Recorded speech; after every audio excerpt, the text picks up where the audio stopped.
right. So growing up, my brother made my life a living hell. I mean, he was about 5 years older than me. And when I was about 9 and he was about 14, we used to share bunk beds. So I'd be on the bottom bunk, you know, because I'm younger, and he was on the top bunk. And he started this story telling me late at night, Darryl, the reason why you're on the bottom bunk and I'm on the top bunk is because mommy doesn't love you as much as she loves me. It's terrible. So I was like, well, Frankie, that doesn't make any sense. Oh, yes, because when a crazy person breaks in the house, not if, but when a crazy person breaks in the house, they'll see you and they'll take you away. But they won't see me because I'm safe on the top bunk. And you know, back then I was smart. And so I'm thinking, well, Frankie, if they can see you, they should be able to see me. No, Darryl, because crazy people are short. Just like Mr. Map down the street. And he kind of had me there because Mr. Map was short. And Mr. Map was crazy. So I run to my mother, tell her what Frankie told me. My mother, bless her heart, was just always tired. And she's like, Darryl, just don't listen to him. And, you know, that's not really good advice. You know, you have this voice coming from above when you're trying to go to sleep, and you hear it penetrating your thoughts as you're sleeping. It's kind of like listening to an Oprah meditation late at night. Sooner or later, you're going to believe that stuff. So, and if it wasn't a crazy person, it'd be this. Darryl, you know mommy bought these bunk beds used, and bunk beds fall all the time. So when the bunk bed falls, not if, when the bunk bed falls, the top bunk come crashing down on you and kill you. But I'll be safe on the top bunk. That's why she put you down there. I know. So I run to my mother, tell her again, and I'm just like, you know, I'm 9. I want the top bunk. I need a top bunk. I want to be in the top bunk. And she's like, Darryl, if it's okay with Frankie, it's okay with me. I mean, I literally could have said, I want my own apartment. And she'd been like, Darryl, if you can afford the rent, it's okay with me. So we switch. You would think this would be the great end of a story. But no, not my horrible brother.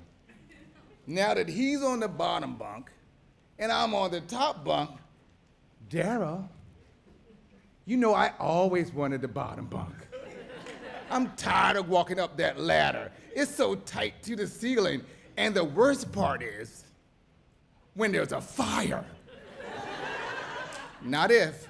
When there's a fire, all the smoke goes up to the ceiling and you'll die of smoke inhalation. But I'll just be able to get right out the window. That's why I always wanted the bottom bunk. Now at 9 years old, this is probably the angriest I've ever been. I mean, I felt tricked, I felt fooled, bamboozled, and I'm just angry. So I wake up the next morning, mad. Go to school, mad. Ride the bus home from school, mad.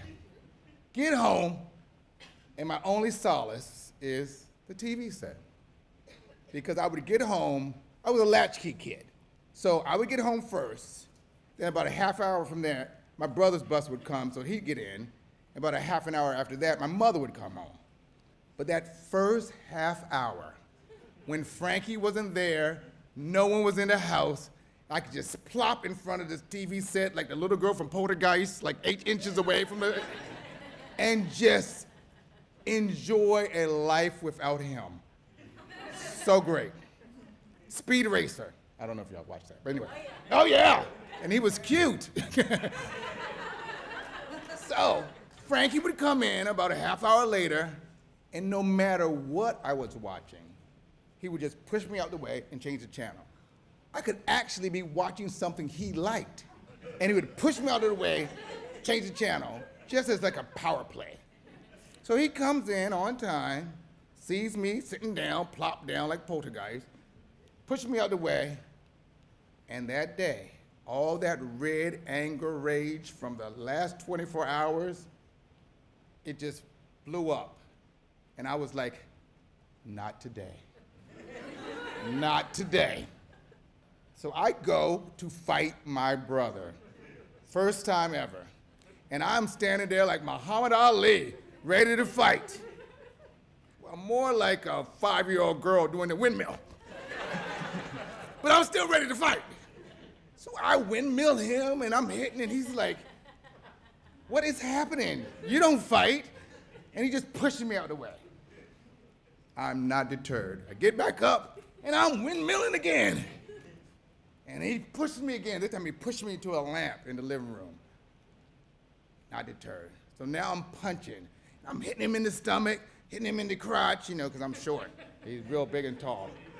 And so he's like, oh, this is happening. This is really happening.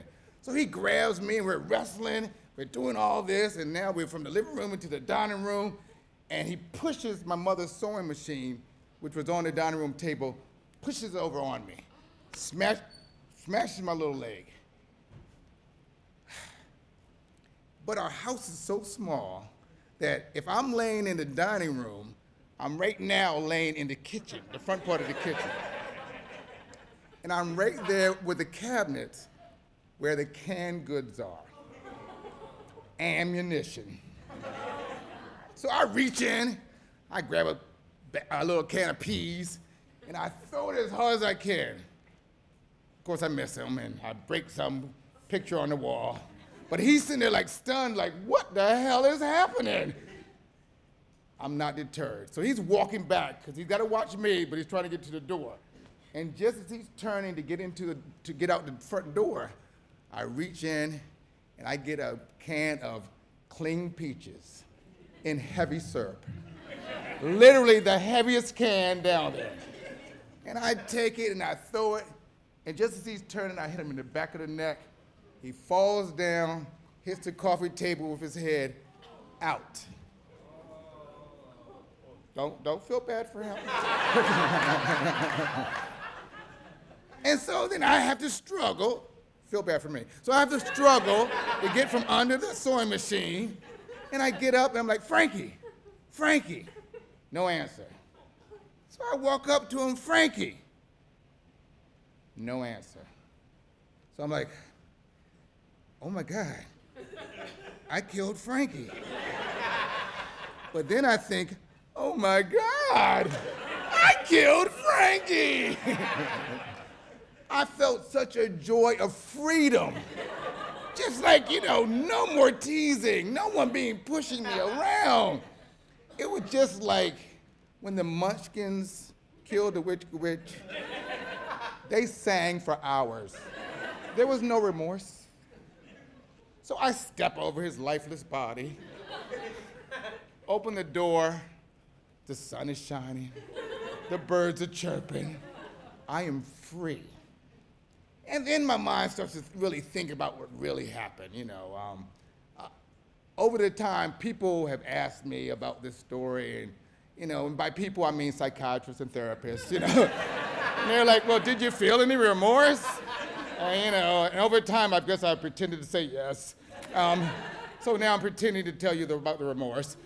And so, but I'm really thinking, because there was none. But then I started thinking, oh my God, Mommy, you know, because I love my mother, is going to be so upset. You know, because she actually loved him. I mean, that was one of her children.